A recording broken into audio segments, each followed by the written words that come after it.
Good evening, Bahamas. You're tuned into NB12 Weekend, broadcasting from Cable 12 Studios on Robinson Road.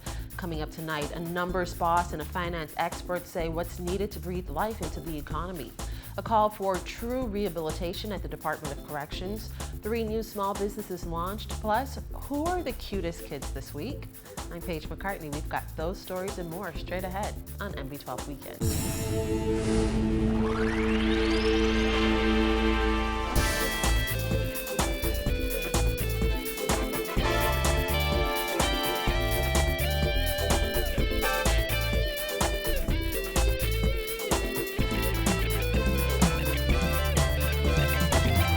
Welcome once again to MB12.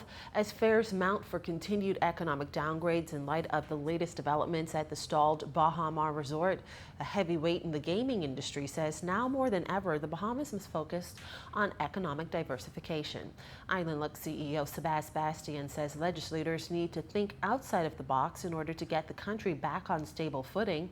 He said after 42 years, the Bahamas should have evolved beyond the tourism industry, which he labeled a one-trick pony. We have to become more than just tourism. We have to start to be self-sufficient. We have to start feeding ourselves. We have to start, Freeport is one of the gateways to the world with the container port. Freeport should be the distribution hub for many companies and stuff like that. There's so many other things that we can be doing, but we just have to think outside of the box, and we got to build from within out, not out in. And, before we can be running after the foreign investor, we got to create the Bahamian investor in parallel with the foreign investor. Though he commends some of government's stimulus plans, Bastien lamented the treatment of domestic investors. He said Bahamians should be provided the same privileges as foreign investors. Otherwise, the economy just won't grow. There's nobody in this country, I think, invests in this country more than I do. I have a major development going on in the West. The size of any foreign investor would almost equal the size of any foreign investor would come, but I'm not afforded the same concessions and the tax breaks and anything. So doing business as a Bahamian, and from all governments, not this one, not the part, everyone, it's always been a disincentive. And they're never incentivized to invest into your own country. You're actually penalized. And that's just not how you build a nation. I'm sorry. And I think once we get that right, we'll get a lot of things right. And for his part, Bastien is doing just that. With plans to expand his portfolio beyond the gaming and construction industries, Bastien's Brickell Management Group is shaping up to be a bona fide venture capitalist company. We're planning to provide investment opportunities to Bahamians. If anybody knows about yield right now, if you have $5, you couldn't get no interest from the banks or anything like that. We're going to create bona fide, real, solid investment opportunities where you can turn your 1,000 into 10,000 or your 100,000 into $1 million. Because we're not just going to be an investment company that facilitates it. We're going to be a company that uses our sister companies to create the investment, place it into our investment company, and then offer these opportunities to the entire Bahamas. It's just so many things that we have on the pipeline to do, and then to call it the next big thing would be an understatement, because everything is going to be the big thing. While finance expert and CFAL President Anthony Ferguson has an equally dim outlook for government's fiscal performance and the overall economy given the recent events at Baha Mar and the cost to rebuild in the wake of Hurricane Joaquin, Ferguson doesn't believe the economy is sluggish. He believes it's already stagnant. The economy is definitely very sluggish.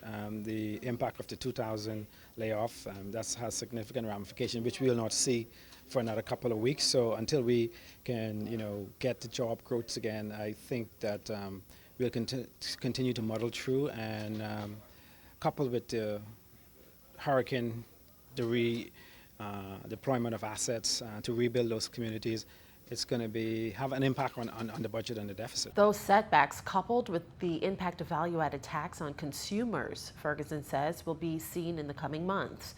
He said while that has done its job in increasing government revenue, its effect on business communities' bottom line is now slowly being felt. As we had projected, the impact was not going to be seen immediately.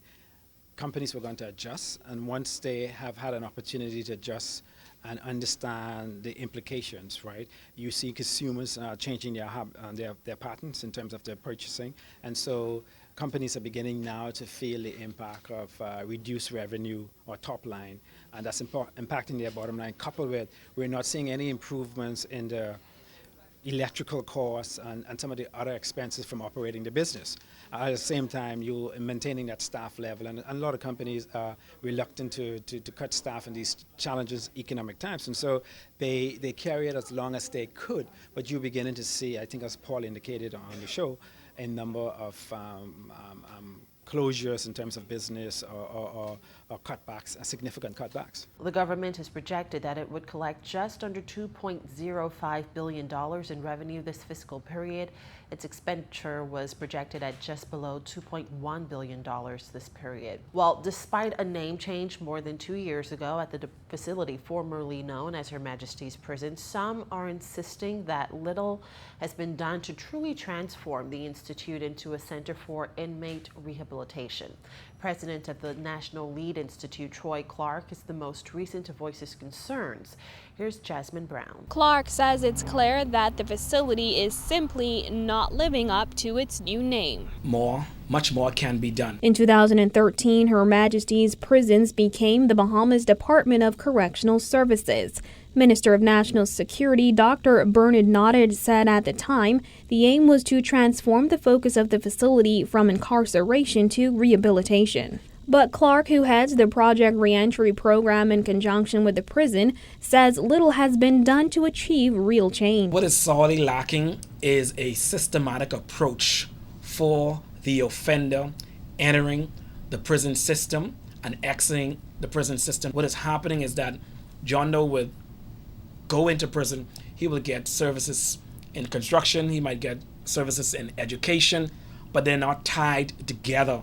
There's not a treatment plan or a real intake, a real assessment of this individual so that you could actually develop a treatment plan so that his needs can be met. And we ask, okay, why do we need to meet the needs? Simple. The reason why we need to meet the needs because this individual, 95% of them are going to leave the environment of the prison confines and our community.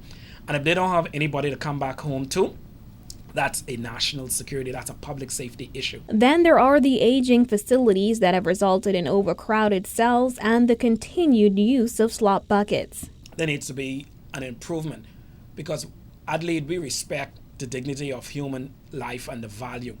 And when you're going to have a system or a facility where you have guys them still using slop bucket, that goes to the core of your self-concept, that goes to the core of your self-esteem. And if your self-concept is messed up with the way you think, if your self-esteem is messed up, the way you feel about yourself, then the top of the iceberg, which is the behavior, the action that we see on our streets today, will not change. Earlier this month, Bahamas Corrections Officer Association President Gregory Archer insisted morale is low amongst prison officers stationed at the Bahamas Department of Correctional Services.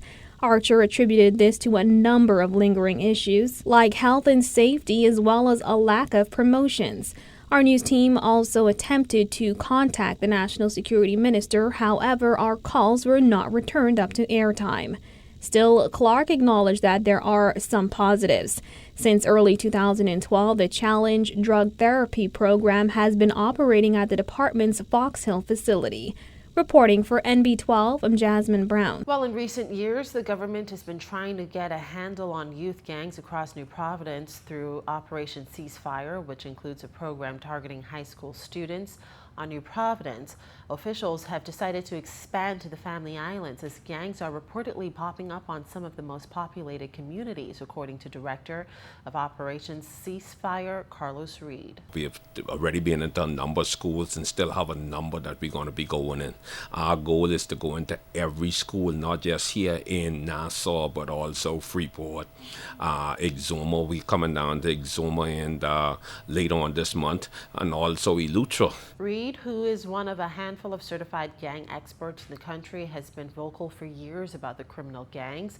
He says in many cases they've discovered that the gang mentality is learned, on New Providence. Our studies have shown that it is indeed spreading. Why? Because a lot of these kids that are on the island, they come to Nassau.